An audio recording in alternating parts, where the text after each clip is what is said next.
Հարգելի հետևորդներ, եթերում ABC լուրերի գլխավոր թողարկումն է, ես Սվետլանա Պետրոսյանն եմ, նախ կարևորը համառոտ։ Փաշինյանի ու Ծառուկյանի հակամարտությունը նոր փուլ է մտել, ինչ է պահանջում ԲՀԿ առաջնորդը Փաշինյանից։ 637 ընտրատեղամասում քվեաթերթիկները կրկին հաշվարկվել են, ինչպես է փոխվել քաղաքական ուժերի ստացած արդյունքը։ Քաղաքական դաշտում գլխավոր հարցը մանդատների ճակատագիրն է, ինչ է հուշում միջազգային փորձը։ Հայաստան-Ռուսաստան տնտեսական հարաբերություններում նոր լարվածություն է առաջացել, ինչու է Մոսկվան սահմանափակում հայկական ապրանքների մուտքը։ Իրանի արտգործնախարարը լավատեսական հայտարարություն է արել, ինչ կարող է փոխվել առաջիկա օրերին։ Հայաստանի դրոշը կրկին ծածանվել է աշխարհի ամենաբարձր կետում, ինչպես են հայ լեռնագնացները հասել Էվերեստի գագաթին։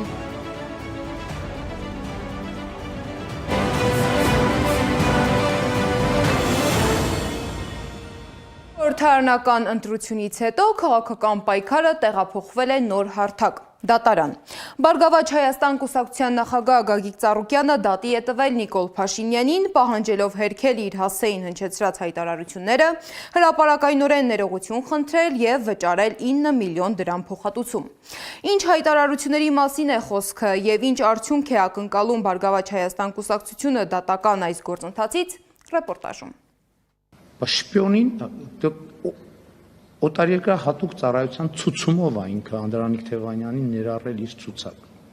Ինքը գործակալ է։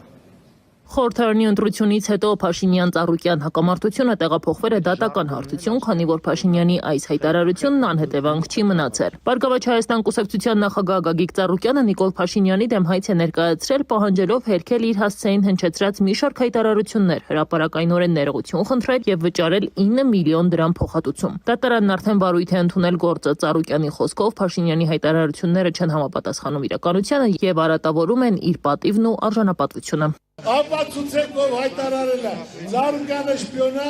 հրապարակում գնի, եթե չէ արտահայտողին պետք է, լավ, չգնալդեք, դոկամենտի մարուցիմով, գնալ չգնալդեք։ Գործը քննելու է Երևանի ընդհանուր իրավասության դատարանի դատավոր Նաիրա Ավետիսյանը։ Ծառուկյանը պահանջում է ոչ միայն հերքում, այլև հրապարակային ներողություն։ Ըստ հայցադիմումի Փաշինյանը պետք է նույն լրատվամիջոցներով հրաժարվի իր հայտարարություններից եւ ներողություն խնդրի Գագիկ Ծառուկյանին շպիոն, գործակալ եւ հանցագործ անվանելու համար։ Բացի այդ, հայցվորը պահանջում է 6 միլիոն դրամ որպես զրպարտության եւ 3 միլիոն դրամ վիրավորանքի համար։ Դատական գործընթացը մեկնարկել է իշխանության եւ ԲՀԿ առաջնորդի միջեւ վերջին շաբաթներին սրված հարաբերությունների ֆոնին։ ԲՀԿ ներկայացուցիչ Արման Աբովյանը դատական գործընթացը գնահատում է քաղաքական պատասխանատվության եւ հանրային խոսքի նկատմամբ հաշվետվողականության խնդիր։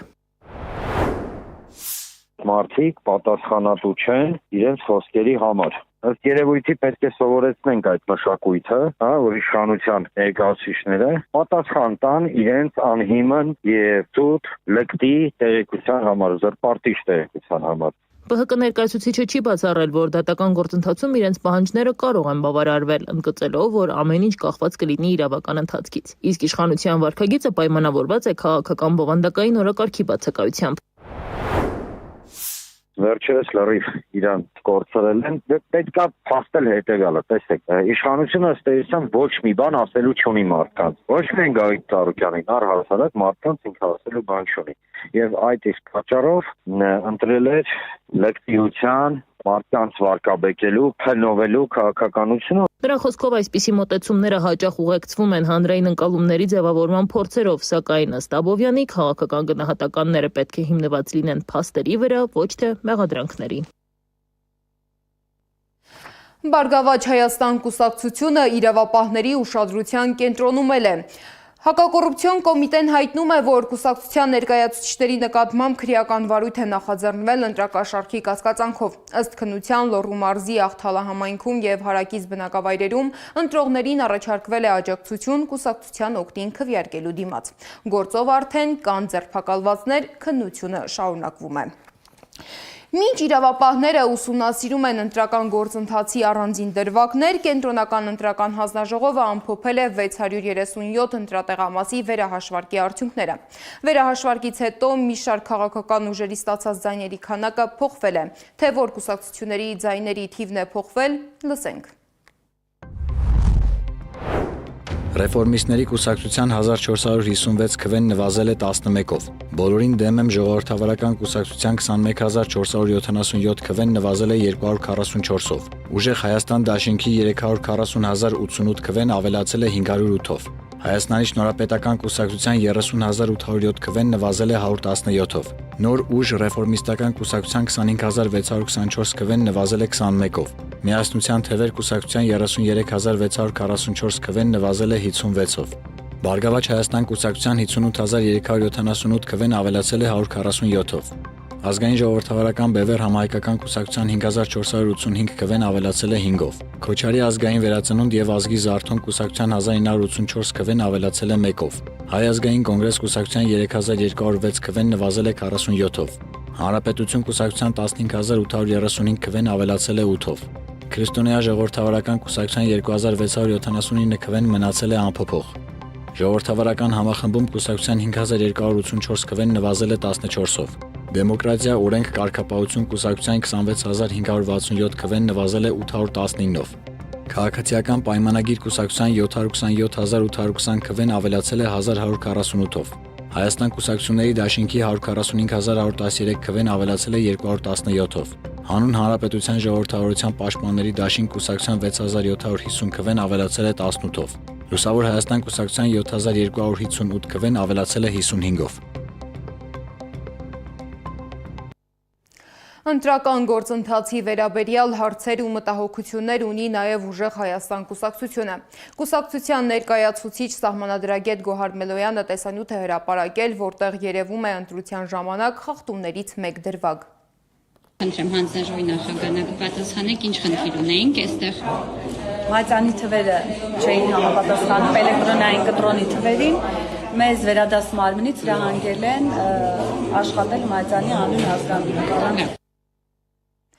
Նոր խորհրդարանը դեռ չի սկսել աշխատանքը, բայց քաղաքական դաշտում արդեն գլխավոր քննարկումը ոչ թե ապագա օրենսդրական նախաձեռնություններն են, այլ ընդդիմության հնարավոր քայլերը։ Ընդդիմադիր ուժերի մի մասը դեռ չի հստակեցրել՝ կվերցնի մանդատները, թե կընտրի պայքարի ճանապարհը։ Միջազգային փորձը ցույց է տալիս, որ նման որոշումները տարբեր հետևանքներ են ունեցել։ Նոր խորհրդարանի դռները դեռ չեն բացվել, բայց քաղաքական բանավեճն արդեն հասել է այն կետին, որտեղ քննարկվում է ոչ թե ով ինչ օրինագիծ կներկայացնի, այլ ընդդիմությունը պետք է արդյոք մտնի այդ դահլիճ, թե ոչ։ Հայաստանի նոր քաղաքական իրականության մեջ ընդդիմադիր ուժերի մի մասը կանգնած է բարդ ընտրության առաջ։ Մի կողմից ընտրողների մի հատվածը պահանջում է չլեգիտիմացնել այն գործընթացը, որի արդյունքների նկատմամբ կասկածներ կան։ Մյուս կողմից մնում է հարցը, ինչ է տեղի ունենում, երբ ընդդիմությունը որոշում է դատարկ թողնել իր աթոռները։ Եթե մանդատները չեն վերցնում, ապա պետք է հրապարակայնորեն հայտարարեն, որ Հայաստանում ձևավորվել է հակասահմանադրական իշխանություն, ընտրությունները կեղծվել են եւ հանրությանը կոչանել գալ հրապարակ եւ փողոցի միջոցով փոխել իշխանությանը։ Այսինքն հանրությունը ունի իրավունք սահմանադրական կարգերը խախտվելու դեպքում նույնիսկ ուժի միջոցով վերականգնել սահմանադրական կարգերը։ Միջազգային փորձը ցույց է տալիս, որ քաղաքականության մեջ դատարկ աթոռը միշտ չէ, որ դառնում է բողոքի խորհրդանիշ։ Շատ հաճախ այն պարզապես ազատ տեղ է, որտեղ իշխանությունն ավելի հանգիստ է տեղավորվում։ Աշխարհի տարբեր երկրներում ընդդիմությունները բազմիցս փորձել են բոյկոտի միջոցով կասկածի տակ դնել խորհրդարանների լեգիտիմությունը։ Հաշվարկը գրեթե միշտ նույնն է եղել. եթե ընդդիմությունը հրաժարվի մասնակցել, ապա իշխանությունը կհայտնվի քաղաքական ճնշման տակ, իսկ հասարակությունն ու միջազգային հանրությունը կսկսեն հարցեր տալ։ Սակայն գրեթե երբեք այդպես չի եղել։ Կարող է նույնիսկ մանդատները չվերցնելու խնդիր չդնել, որովհետև դեռևս բավականին ժամանակ կա, այլ այս պահին հենց հանրությանը կոչանել գալ հրապարակ։ Հիմա որոշումը իրենցն է, եթե իրենք դրան պատրաստ են, ապա կարող են այդ ամեն ինչը սկսել, բայց նույնիսկ մանդատները չդնելով կարող են այդ ամեն ինչը սկսել, որովհետև այդ մանդատները նույնիսկ իրենք դեռևս չունեն, որովհետև կենտրոնական ընտրական հանձնաժողովը դեռևս վերջնական որոշում չի կայացրել ընտրությունների արդյունքների վերաբերյալ։ Օրինակ Բանգլադեշում 2024 թվականին ընդդիմությունը որոշեց չմասնակցել ընտրական գործընթացին, հայտարարելով, որ մրցակցությունը հավասար պայմաններում չէ։ Արդյունքում իշխանությունը պահպանեց իր դիրքերը, խորհրդարանը շարունակեց աշխատանքը, իսկ ընդդիմությունը հայտնվեց քաղաքական գործընթացներից դուրս, այնինչ պետք է դառնար ճնշման գործիք, վերածվեց ինքնամեկուսացման։ Նույն ճանապարհով տարիներ առաջ 2005 թվականին անցավ նաև Վենեսուելայի ընդդիմությունը։ Բոյկոտելով խորհրդարանական ընտրությունը նրանք փորձեցին կասկածի տակ դնել համակարգի լեգիտիմությունը, բայց արդյունքում իշխանությունը ստացավ գրեթե անարգել գործելու հնարավորություն։ Հետագայում նույնիսկ ընդդիմության ներսում խոստովանեցին, որ քաղաքական պայքարի գլխավոր հարթակը սեփական ձեռքերով զիջել էին մրցակցին։ Սերբիայում 2020 թվականին եւս ընդդիմադիր ուժերը փորձեցին խորհրդարանից դուրս պայքարել իշխանության դեմ, սակայն մինչ փողոցներում շարունակվում էին քաղաքական հայտարարությունները, օրենսդիր մարմնում որոշումներ ընդունվում էին առանց ազդեցիկ հակակշռի։ Իշխանությունը չթուլացավ, իսկ ընդդիմությունը կորցրեց իր ձայնը այն վայրում, որտեղ այդ ձայնն ամենաշատն էր լսելի լինելու։ Թերևս ամենահետաքրքիր օրինակը Վրաստանն է։ 2020 թվականին ընդդիմությունը սկզբում հրաժարվեց խորհրդարանի բնականոն աշխատանքին մասնակցելուց, ցած դրեց մանդատները, պնդելով, որ ընտրությունը չի արտացոլել ժողովրդի կամքը, բայց ամիսներ անց պարզ դարձավ, որ քաղաքական ճնշումը չի վերածվում իշխանափոխության, իսկ իշխանությունը շարունակում է աշխատել։ Արդյունքում ընդդիմության զգալի մասը վերադարձավ խորհրդարան, հասկանալով, որ երբեմն պայքարի համար անհրաժեշտ է մնալ հենց այդ դաշտում, որի կանոնների դեմ պայքարում ես։ Վրաստանում ընդդիմությանը աջակցում էր Արևմուտքը եւ անգամ դեսպանների մակարդակով իրենք մասնակցում էին այդ հանրահավաքներին եւ ամեն ինչով աջակցում էին։ Նույնիսկ այդ պարագայում որևէ արդյունք չհասան եւ այո ընդդիմությունը հիմա Վրաստանում ճգնաժամի մեջ է գտնվում։ Հայաստանի պարագայում Արևմուտքի աջակցությունը նույնիսկ որպես այդպեսին չկա, որտեղ Վրաստանում Արևմուտքը աջակցում էր նաեւ ֆինանսապես, կազմակերպչական առումով։ Այս ֆոնին Հայաստանի շուրջ ընթացող քննարկումները նոր երանգ են ստանում։ Եթե ընդդիմադիր ուժերը հրաժարվեն մանդատներից, քաղաքական գնահատականները կարող են տարբեր լինել, սակայն իրավական առումով խորհրդարանը կշարունակի գործել։ Հարցն այլ տեղ է, դատարկված աթոռները կդառնան արդյոք իշխանության նկատմամբ ճնշման միջոց, թե կվերածվեն իշխանության համար լրացուցիչ հարմարավետության գոտու։ Քաղաքական պատմությունը ցույց է տալիս, որ բոյկոտը հազվադեպ է ինքնուրույն փոխել իշխանությունների ճակատագիրը։ Ավելի հաճախ այն դարձել է խորհրդանշական քայլ, որը բարձրացրել է քաղաքական լարվածությունը, բայց չի կանգնեցրել պետական համակարգի աշխատանքը։ Իսկ երբ ընդդիմությունը դուրս է եկել խորհրդարանից, իշխանությունը սովորաբար ներսում ավելի քիչ դիմադրության է հանդիպել։ Սեդա Մակարյան, Նոնա Գևորգյան, ABC Media։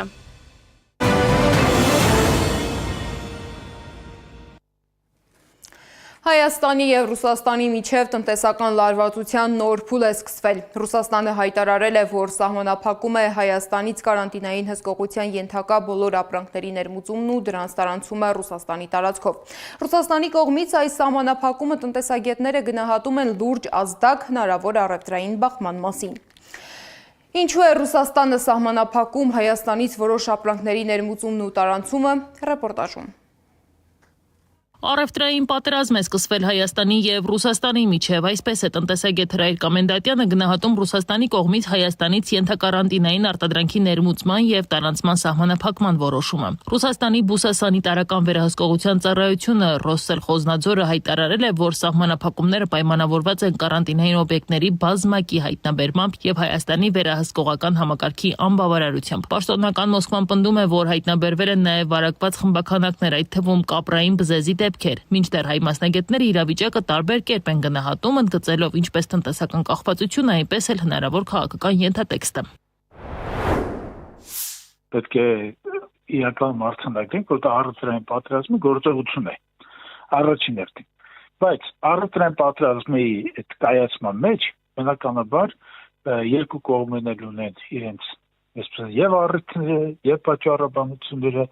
եւ նաեւ մեղավորությունը։ Տնտեսագետի խոսքով Հայաստանի արտահանման զգալի մասը կենտրոնացած է Ռուսաստանի շուկայում, ինչը տնտեսությունը դարձնում է խոցելի։ Իսկ Ռուսաստանի բուսասանիտարական վերահսկողության ծառայության այս որոշումն ունի քաղաքական ենթատեքստ եւ կարող է Հայաստանի համար տնտեսական ծանր կորուստների պատճառ դառնալ։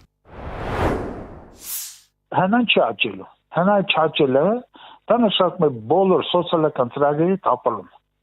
Որտեղ բոլոր սոցիալական ծրագրերը կատարվել է այն հաշվարկով, որ տնտեսությունում առնվազն 6%, 5%-ից մինչև 7% միջակայքում աճ լինելու եւ այդ ծրագրերի հետ կապված բյուջետային կանխատեսումներ են իրականացվել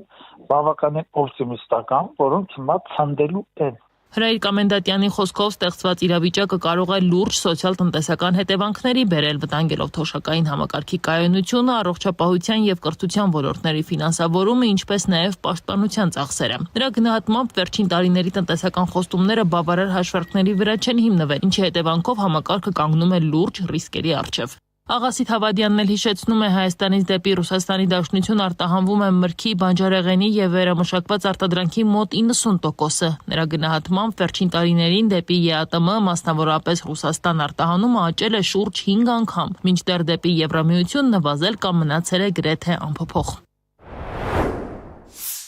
18 թվականից մինչև այսօրը Հայաստանի արտահանումը դեպի ԵԱՏՄ Ռուսաստան աճել է գրեթե 5 անգամ, իսկ դեպի Եվրամիություն կրճատվել է 1.5%-ով, ստագնացիայի ենթարկվել։ Կարճաժամկետում ռուսական շուկայից հնարավոր շեղումը եւ տնտեսության արագ դիվերսիֆիկացման փորձերը կարող են ավելի մեծ վնաս պատճառել, քան օգուտ, քանի որ նման փոփոխություններն ըստ մասնագետի պետք է լինեն աստիճանական, ոչ թե շոկային։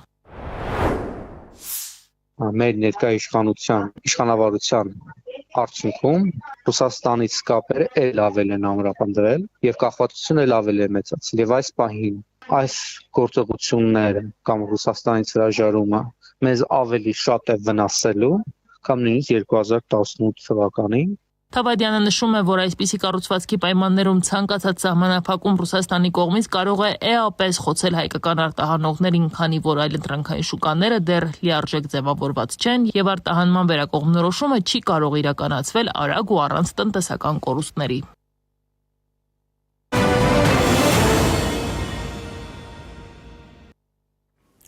Արարատի մարզում 14-ամյա տղան հրազենային վնասվածքով տեղափոխվել է հիվանդանոց։ Ըստ նախնական տվյալների նա օդաճնշի չրացանով կրակելիս անզգուշապար վնասել է ինքն իրեն։ Բժիշկներին հաջողվել է փրկել երեխայի կյանքը, իսկ դեպքի հանգամանքները պարզում են իրավապահները։ Ֆոտոլրագրող Գագիկ Շամշյանը տեղեկացնում է, որ փոքրիկին տեղափոխել են Վեդիի բժշկական կենտրոն, ապա Երևանի Սուրբ Աստվածամայր բժշկական կենտրոն։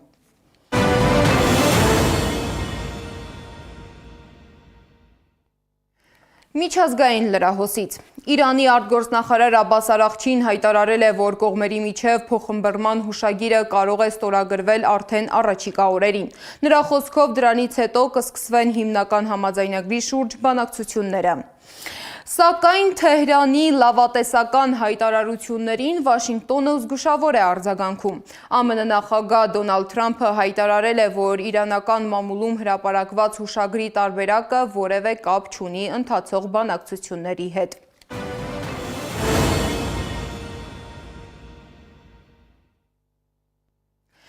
Շարունակենք միջազգային լրահոսը։ Մինչ կողմերը տարբեր գնահատականներ են տալիս բանակցություններին, Պակիստանի վարչապետ Շահբազ Շարիֆը վստահ է, որ համաձայնությունը շատ մոտ է։ Նրա խոսքով ԱՄՆ-ի եւ Իրանի միջև խաղաղության գործարքը կարող է ստորագրվել նույնիսկ առաջիկա 24 ժամվա ընթացքում։ Իսկ Իրանի նախկին գերագույն առաջնորդ Ալի Խամենեի հրաժեշտի եւ հուղարկավորության արարողությունները կանցկացվեն հուլիսի 4-ից 9։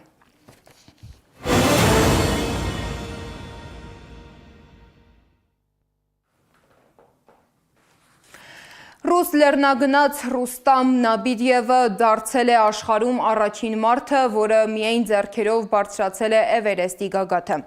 Նա երկու ոտքերը կորցրել է 2015 թվականին, սակայն դա չի խանգարել իրականացնել իր ամենամեծ երազանքը։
Օրեր առաջ Էվերեստի գագաթին ծածանվել է նաև Հայաստանի դրոշը։ Հայ լեռնագնացներ Գևորգ Գասպարյանն ու Հայկ Մարգարյանը 24 տարվա ընդմիջումից հետո կրկին եռագույնը հասցրել են աշխարհի ամենաբարձր կետ։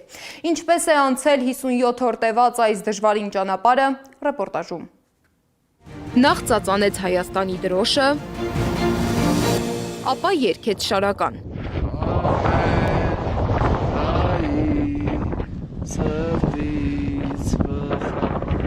Գևորգ Գասպարյանն է, այն երկու հայերից մեկը, որը օրեր առաջ Հայաստանի դրոշը ծածանեց աշխարհի տանիքին, Էվերեստի գագաթին։ Սպարտակը Հովհաննիսյան ինձ նամակ էր ուղղել, որ իրենք 90-ականներին պատրաստվել են իր ընկերոջ հետ Էվերեստի վերելքի եւ նաեւ Մայրաթորի Ներսես arczepiskopos Պոզապալյանին են հանդիպել, ով ամենայն հավանականությամբ նաև իր աջակցություններ եւ ուղերձներ եղել իրենց, բայց ինչ-ինչ պատճառներով վերելքը չէր ստացվել։ Եվ ասաց, որ Սրբազանի պատգամներից մեկն է եղել, որպեսզի Էվերեստի գագաթից շարական հնչի դեպի Արարատը եւ հակառակը, եւ ասաց, եթե բարով հասնես գագաթին, մի շարական ընտրիր, մեր փոխարեն կկատարես, թող Սրբազանի այդ պատգամը եւ ցանկությունը իրականացվի։ 57 օր, 40 աստիճան ցուրտ, 8848 մետր բարձրություն եւ մեկ նպատակ՝ հասնել աշխարհի տանիքին ու այնտեղ ծածանել հայկական եռագույնը։ Շատ ուժեղ քամի էր, շատ դժվար էր դրոշը ընդհանրապես պահել, որպեսզի նախ քամին չքշի, երկրորդը որ երեք գույնը երևա, բայց ստացվեց, ամեն դեպքում կադրը ստացվեց։ Մասնագիտությամբ անասնաբույժ Գևորգ Գասպարյանի համար լեռները տարիներ առաջ դարձան ոչ միայն հոբբի, այլ նաև կենսակերպ։ Նա սկսեց փոքր լեռներից, ապա բարձրացավ Արարատ, Կազբեկ, Էլբրուս, Մոնբլան եւ այլ գագաթներ։ Էվերեստը երկար ժամանակ նույնիսկ երազանք չէր թվում։ Չափազանց վտանգավոր էր, չափազանց դժվար, գուցե նույնիսկ անհնար։ Վերջին 6-7 տարիների ընթացքում, երբ որ արդեն սկսեցի բավականին լուրջ մտածել Էվերեստ բարձրանալու ուղղությամբ, միշտ բոլորին ասել եմ, որ այսպիսի պլաններ ունեմ հարազատներին, բնականաբար ընտանիքի անդամներին, որ մտքիս նման վտահաղացում կա եւ ինչ որ մի օր դա անելու եմ եւ փառք Աստծո, որ բոլորը շատ խոհեմ գտնվեցին, հաշվի նստեցին իմ կարծիքի հետ։ Սակայն տարիների ընթացքում լեռներն իրեն սովորեցրել են մի պարզ ճշմարտություն. ամենաբարձր գագաթները նախ հաղթահարվում են մտքում, հետո միայն իրականում։ Բայց նույնիսկ այսպես կոչված հանրահայտ Էվերեստը, որը շատերը տեսնում են միայն լուսանկարներում, իրականում չափազանց դժվար է հաղթահարել։ Նախապատրաստական աշխատանքները Էվերեստի համար շուրջ 1 տարուց ավել ձգվեցին եւ դրա ամենակարևոր մասը բացի ֆիզիկական պատրաստությունից ֆինանսական դժվարությունները լուծելն էր։ Ընդհանուր վերելքը բավականին թանկարժ է, գրեթե 60,000 ԱՄՆ դոլար, որից 16,000 դոլարը վճարվում է Էվերեստը բարձրանալու թույլտվության համար։ Տարվա ընթացքում միայն 500 թույլտվություն է տրվում։ Հետո գրանցված լեռնագնացները ժամանում են Նեպալ ու սկսվում է նախապատրաստությունը։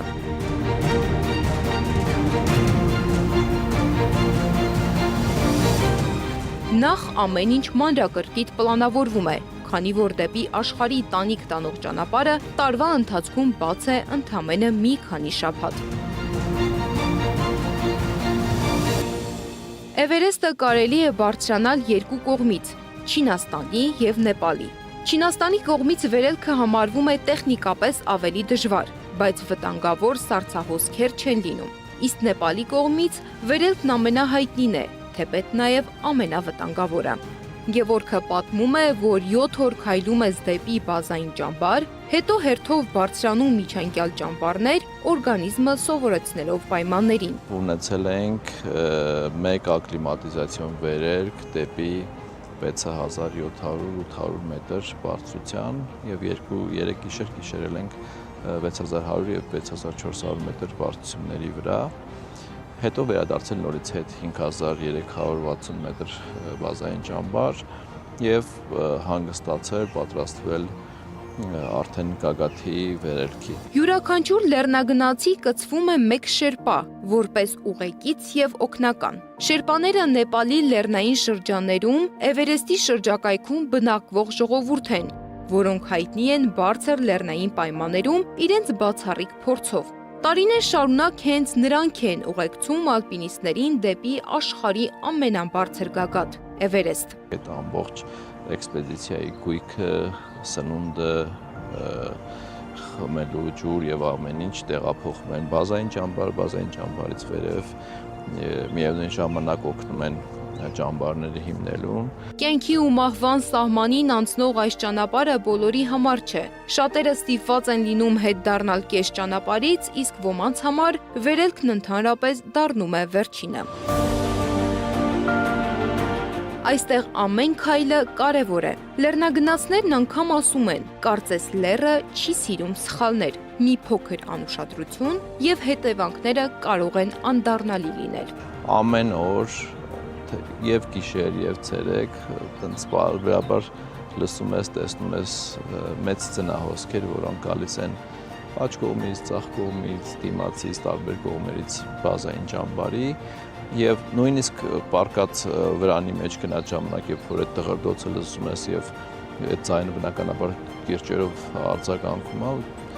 մտածում ես, տեսնես այդ ծնահոսքը մեր կողմա գալու, թե գնալու է ուրիշ կողմ։ Այս փորձությունը չի շրջանցել նաև Գևորգին։ Վերելքի ընթացքում նա մի քանի անգամ հայտնվել է կյանքի համար վտանգավոր իրավիճակներում, սակայն ամեն անգամ կարողացել է հաղթահարել դժվարությունները եւ շարունակել ճանապարհը դեպի աշխարհի ամենաբարձր գագաթ։ Մեր դեպքում եղավ այդ ծնահոսքը հենց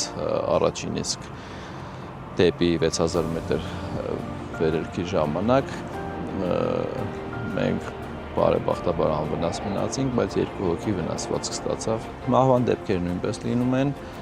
ոնց որ թե 5 հոգի այս տարի ընդհանուր հաշվով մահացավ։ Ինչ է փոխվել Գևորգի կյանքում 8000 մետր հաղթահարելուց հետո։ Նրա խոսքով այս պահին այլևս չի ծրագրում նոր 8000-անոց վերելք, բայց լեռները շարունակում են կանչել։ Աշխարհի 7 մայրցամաքների ամենաբարձր գագաթներից 4-ն արդեն հաղթահարել է, մնացել է 3-ը։ Զգացողությունն է, որ աշխարհի ամենաբարձր գագաթին եղել եմ։ Ինձ թվում է դեռ նոր է այդ էմոցիաները եւ դեռ հələ ամբողջությամբ չեմ զգում։ Գևորգից բացի Էվերեստի գագաթ հասել է եւս մեկ հայ, рэփեր Հայկ Մարգարյանը, որը խոստացել է փաստագրական ֆիլմով պատմել իր վերելքի մասին։ Երրորդ ճամբարից, երբ որ արդեն սկսեցինք շարժվել դեպի 8000 մետր, այնտեղ անվերջանալի հերթեր էին կուտակվում տարբեր հատվածներում, կար դժվարացանելի հատվածներ, որի վրա տարբեր լեռնագնացներ շատ դանդաղ էին եւ հերթեր էին կուտակվում։ Գևորգի համար այս վերելքը միայն անձնական հաղթանակ չէ։ Էվերեստի ճանապարհը նա որոշել է ծառայեցնել նաև բարի նպատակի։ Լեռնագնացը դրամահավաք է նախաձեռնել, որի արդյունքում սոցիալապես դժվար պայմաններում ապրող 3 ընտանիք կկարողանա սեփական տուն ունենալ։ Այս ժամի համար նախատեսել էինք այսքանը, շարունակեք հետևել մեզ սոցիալական բոլոր ցանցերում կամ այցելեք մեր պաշտոնական կայք 3w.abc.media.am։ Շնորհակալություն, որ մեզ հետ էիք։ ABC լուրերի հաջորդ թողարկումը ժամը 21-ին է, կհանդիպենք։